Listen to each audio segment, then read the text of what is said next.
Assalamualaikum, hai.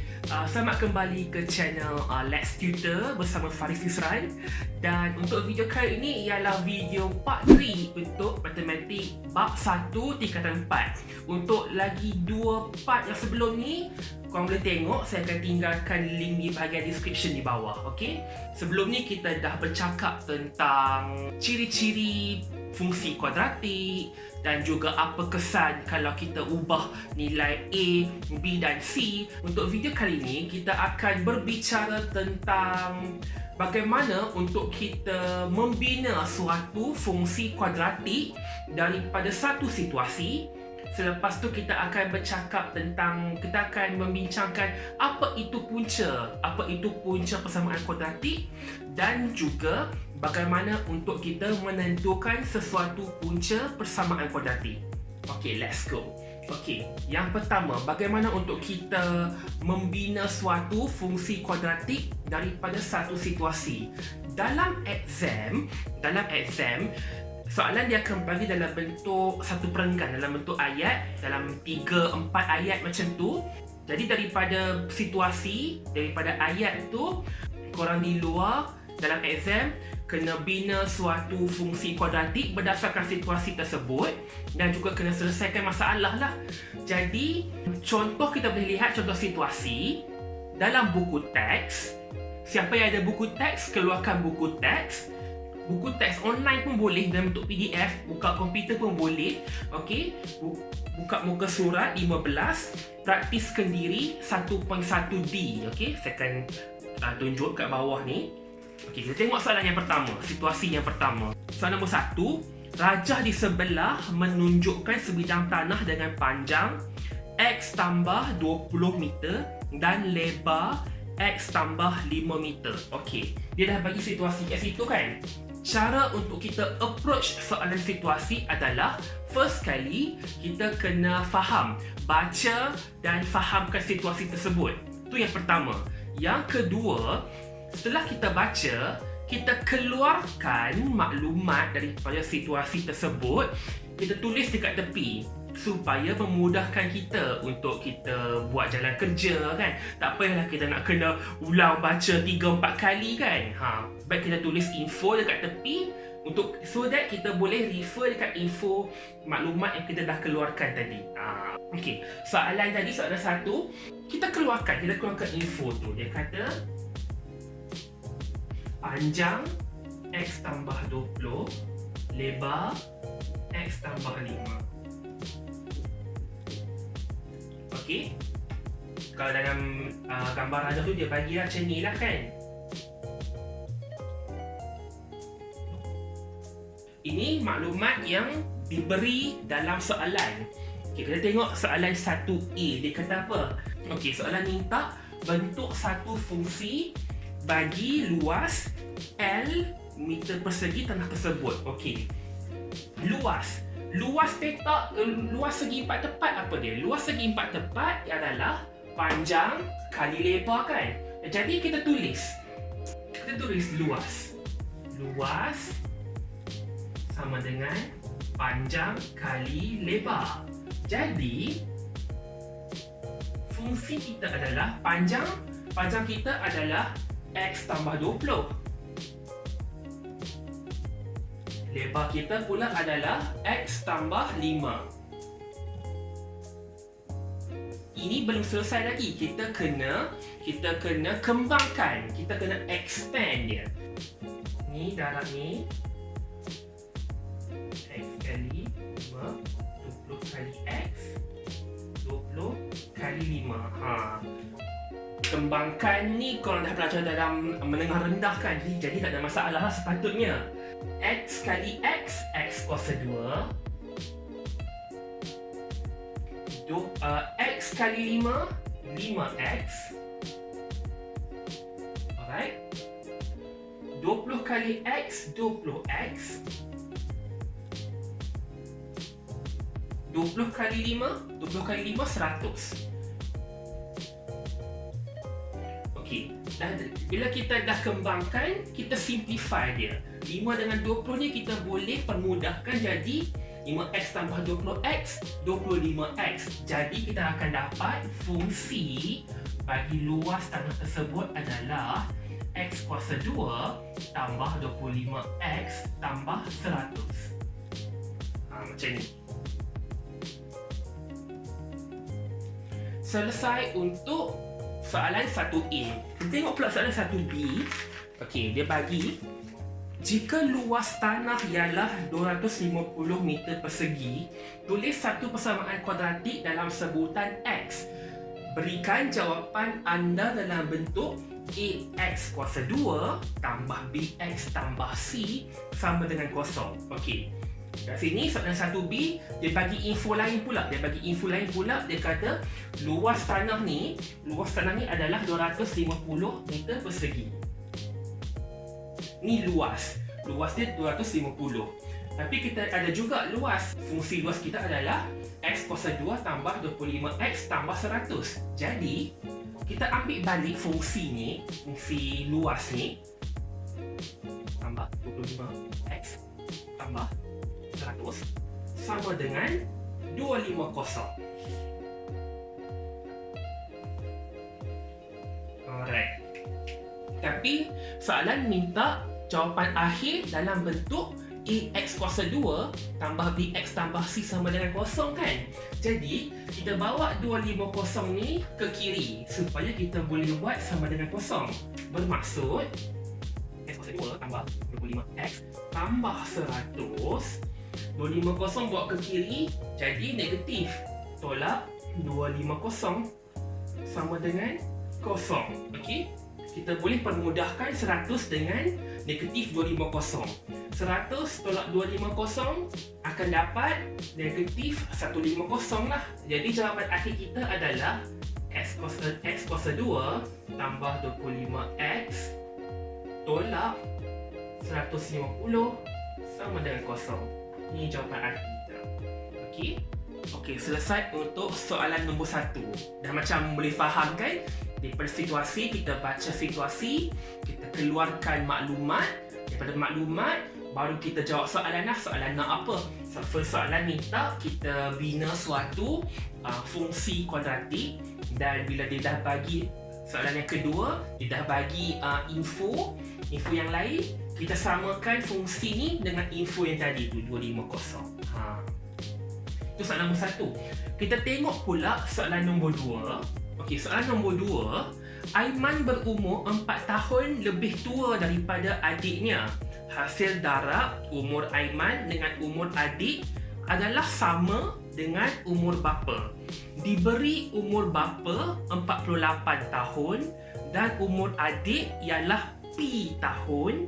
Tulis satu persamaan kuadratik dalam sebutan P. Nampak macam complicated. Kita tengok dulu satu persatu ayat.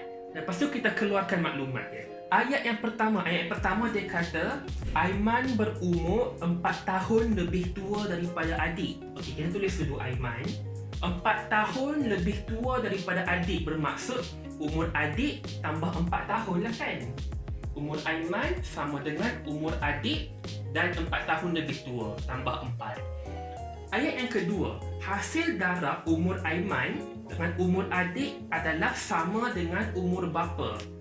Hasil darab umur Aiman darab umur adik sama dengan umur bapa. Okey, kita dah ada dua info. Kita dah tulis dah info yang kedua. Okey, tak ada masalah. Okey. Ayat yang ketiga, diberi umur bapa ialah 48 tahun. Umur bapa 48. Okay. Umur bapa 48 tahun. Umur adik ialah P tahun. Alright. Ini saja info yang diberi. Okey. Kita dah bagi dah macam suatu value ataupun suatu nilai kat umur bapa. Umur bapa 48. Okey. Jadi kita boleh masukkan dekat maklumat yang kedua ni.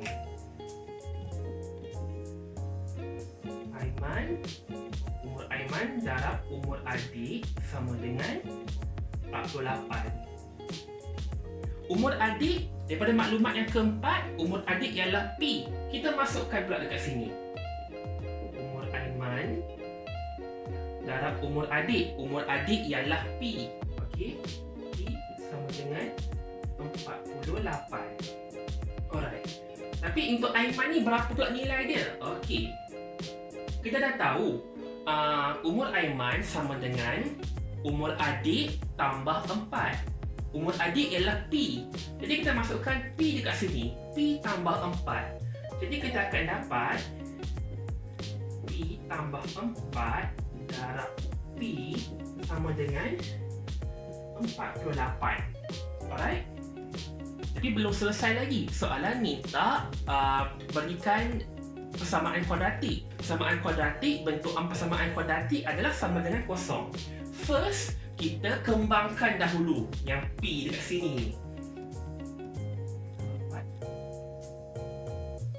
P darab P, P kuasa 2. P darab 4, 4P sama dengan 48. Ni tak habis lagi. Macam biasa, persamaan kuadratik sama dengan kosong. Kita bawa 48 ni ke kiri. Dengan kosong. Ini jawapan akhir kita. Persamaan kuadratik umur Aiman, umur adik dan umur bapa. P kuasa 2 tambah 4P tolak 48. Selesai. Daripada dua situasi tu kita dah bentuk suatu fungsi ataupun suatu persamaan kuadratik. Selesai untuk bahagian itu, sekarang kita nak bercakap pula tentang punca. Punca persamaan kuadratik. Apa yang dimaksudkan dengan punca? Okey. Daripada definisi punca persamaan kuadratik, punca persamaan kuadratik adalah sesuatu nilai X yang mampu memuaskan persamaan kuadratik tersebut. Apa yang dimaksudkan dengan memuaskan? Okey, contoh kita ada X kuasa 2 tambah X tambah C sama dengan kosong. Bentuk persamaan kuadratik adalah sama dengan kosong, kan? Jadi, kita mencari nilai X yang mampu memberi jawapan kosong. Yang mampu memberi jawapan kosong. Nak senangkan lagi cerita, kita tahu sini X, kan? Kita tahu sini adalah X, jadi sini adalah Y, kan? Kita nak mencari nilai X yang mampu untuk bagi jawapan Y sama dengan kosong. Alright? Kalau kita lakar graf kuadratik, dekat mana graf tu kalau Y sama dengan kosong? Okey, contoh saya lakar satu graf.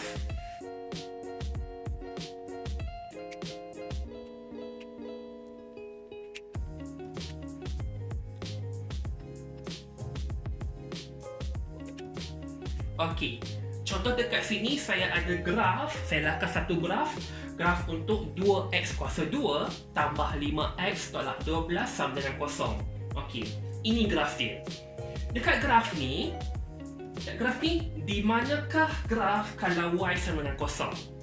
Dekat sini, kan? Y sama dengan kosong dekat paksi x, kan? Dekat paksi x, dekat mana graf tu lalu?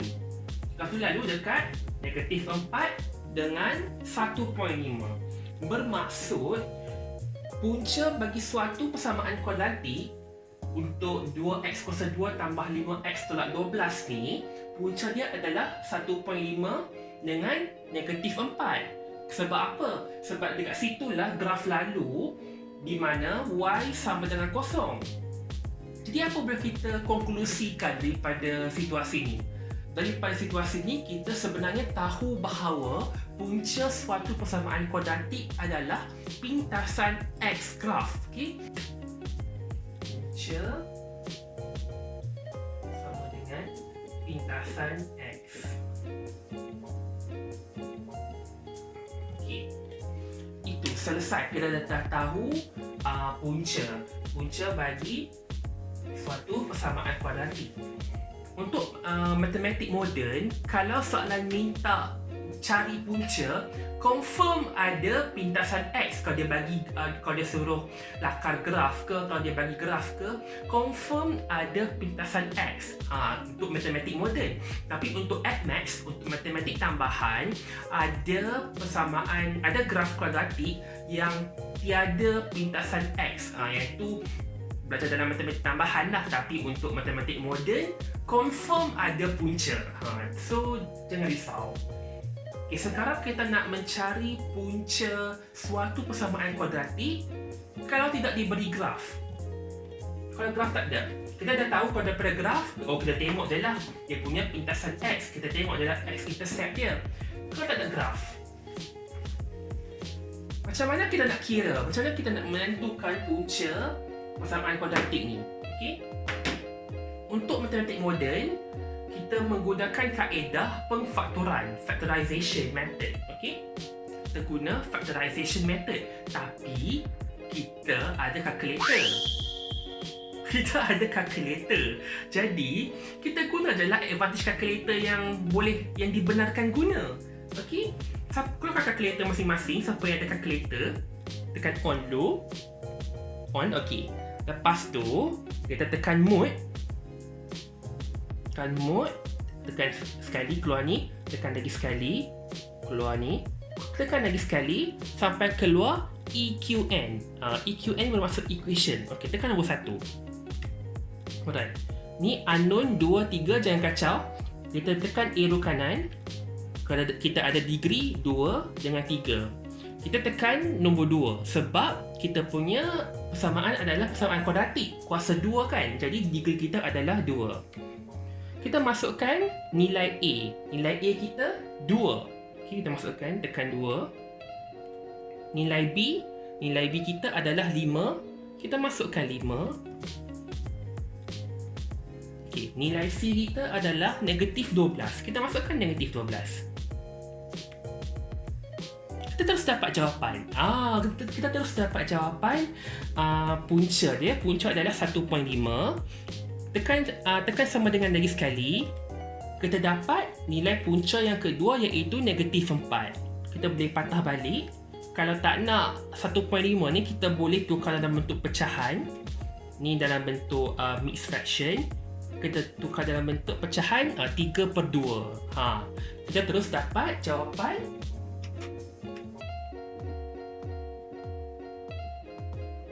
ya ke macam ni? Tak, salah. Jangan sesekali terus tulis, tekan calculator, mentang-mentang dah tahu cara tekan calculator kan, terus tulis jawapan punca dia. Tak boleh. Okey?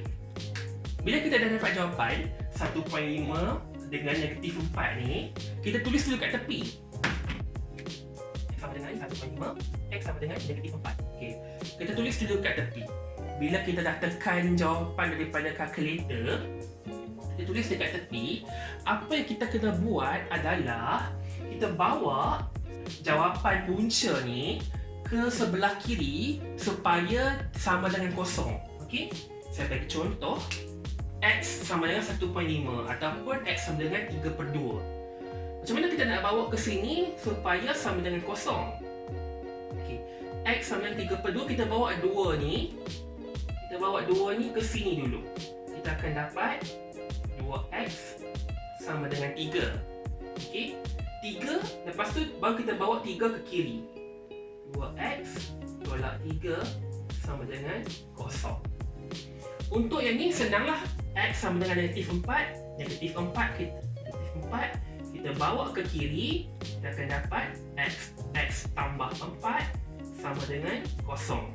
Bila kita dah buat macam ni, kita akan dapat 2x tolak 3 dengan x tambah 4. Selepas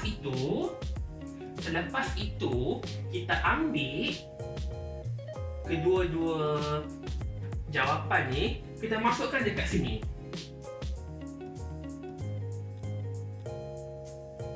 Dengan kosong. Kita tulis macam ni. Barulah kita tulis jawapan punca dia iaitu 3/2 dengan negatif 4. Tapi Mesti korang akan tanya dekat luar. Tapi kalau terus tulis jawapan, tak tunjuk dalam bracket macam ni kan, tak tunjuk macam ni, dapat tak markah? Dapat, tapi tak dapat markah penuh lah. Sebab korang terus tulis jawapan tanpa ada jalan kerja. Okay? Itu mudah. Itu cara paling shortcut lah. Cara paling jimat masa untuk korang mencari punca persamaan kuadratik dan menunjukkan jalan kerja yang confirm dapat markah penuh. Kalau terus tulis jawapan, tak dapat markah penuh. Tapi, apa yang dimaksudkan dengan pengfaktoran? What is meant by factorization? Okey, sebab kita ada kalkulator, kita bolehlah tunjuk jalan kira shortcut macam ni. Tapi, apa konsep sebenar factorization? Dalam menengah rendah, korang di luar dah belajar tentang faktor. Apa itu faktor? Faktor ialah sepasang nombor yang kalau didarabkan kita dapat nombor sesuatu ni. Kan itu adalah faktor. Jadi, konsep factorization saya tunjuk ni jalan panjang lah, jalan panjang yang kalau korang nak tahu, tahulah. Kalau korang tak mau tahu, tak mau ambil tahu, buat je macam ni. Buat pakai calculator macam ni. Okey? Untuk jalan kerja yang panjang, yang konsep sebenar factorization, daripada persamaan kuadratik ini, first kita identify A, B dengan C kan? A, B dengan C. Okey, step yang pertama adalah cari faktor untuk A darab C. Cari faktor untuk A darab C. A darab C yang apa dia? A kita ada 2, C kita ada negatif 12. Jadi, kita mencari faktor negatif 24. Okay. Kita listkan dekat tepi ni. 1 darab 24, 2 darab 12, 3 darab 8, 4 ada 4. 4 darab 6, 5 ada tak? 5 tak ada. 6 tak ada. Okey dah. Selesai. Ini sahaja faktor. Faktor untuk A darab C. Bila kita dah dapat faktor ni, faktor untuk A darab C, step yang kedua adalah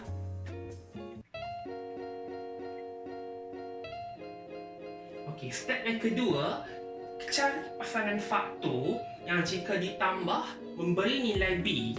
Nilai B kita apa? Nilai B kita adalah 5. Jadi, daripada senarai faktor yang kita dah listkan tadi ni, pasangan mana yang kalau ditambah kita akan dapat 5. Okey. Negatif 3 tambah 8, 5. B kita dah 5 kan? B kita dah 5, kita dah dapat 5. Bermaksud pasangan yang kita nak adalah negatif 3 dengan 8. Okay, kita dah dapat 5. Pasangannya adalah negatif 3 dengan 8. Step yang ketiga, kita ambil yang ni, kita masukkan dekat bawah ni. Okay? 2x kuasa 2, kita tulis balik 2x kuasa 2. Negatif 3, negatif 3x. 8 tambah 8x tolak 12. Okey, daripada pasangan faktor kita dah dapat tadi, negatif 3 dengan 8, kita masukkan dekat tengah ni. 2x kuasa 2 tolak 3, tolak 3x tambah 8 dengan 8, 8x. Okey, tolak 12 sama dengan kosong. Alright. Daripada sini kita nak buat apa pula? Daripada sini kita permudahkan yang pertama dengan yang kedua, yang ketiga dengan yang keempat.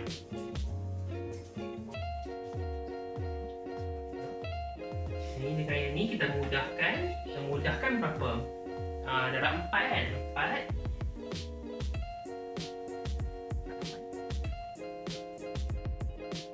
Okay. Kita dah permudahkan macam ni. Step yang seterusnya, kita gabungkan elemen di luar kurungan tu. Kita akan dapat x tambah 4, 2x tolak 3 sama dengan kosong. Jadi kita pun terus tulis punca dia, iaitu 3/2 dengan negatif 4. Selesai jalan kerja panjang kaedah pengfakturan. Complicated bukan? Complicated kan? Jadi gunalah kalkulator anda. Melainkan kalau emergency, tiba-tiba kalkulator rosak, buatlah jalan kerja panjang macam ni. Okay? Tapi sebabkan boleh guna kalkulator, gunalah kalkulator anda. Kita ambil advantage apa yang kita ada. Okey? Untuk matematik moden, kaedah pengfakturan sahaja yang anda perlu tahu. Kaedah yang first tadi yang saya tunjuk, guna kalkulator tu untuk matematik moden. Tapi untuk matematik tambahan, ada lagi dua kaedah untuk mencari punca, iaitu kaedah penyempurnaan kuasa 2, completing the square, dan juga kaedah menggunakan rumus. Kaedah menggunakan rumus, menggunakan formula, using the formula. Kita ada formula dia dalam matematik tambahan lah. X sama dengan negatif B plus minus square root B square minus 4AC over 2A. Okey, ini rumus untuk mencari punca dalam matematik tambahan. Tapi kalau korang ambil subjek matematik tambahan dan korang bercakap nak guna kaedah formula ataupun menggunakan kaedah completing the square dalam soalan matematik moden, dibenarkan.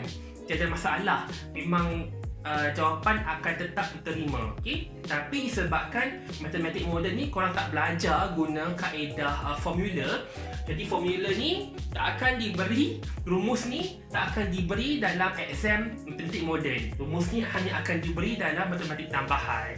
Tapi untuk korang yang advance kat luar tu, yang menghafal formula ni, bolehlah guna dalam matematik moden. Tapi ada kalkulator, gunalah kalkulator kan.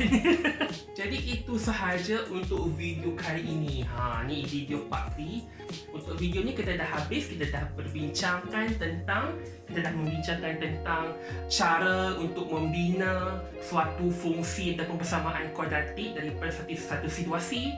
Lepas tu kita dah bercakap tentang apa itu punca, dan juga kita dah menunjukkan cara menentukan punca persamaan kuadratik menggunakan kaedah pengfakturan, aka pakai kalkulator.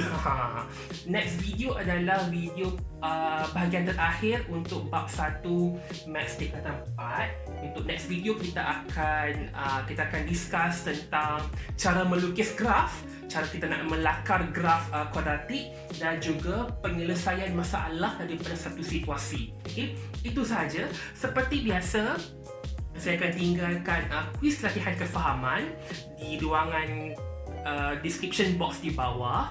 Untuk sebarang soalan, komen ataupun cadangan, boleh tinggalkan dekat comment section. Dan juga seperti yang saya cakap dekat awal video tadi, untuk video part 1 dan juga part 2, link saya akan tinggalkan dalam description box. Okay? Tengok description box tu, baca, okay? Ada link-link dia. Sekian saja daripada saya untuk video kali ini. Kita berjumpa dalam video yang seterusnya. Bye bye.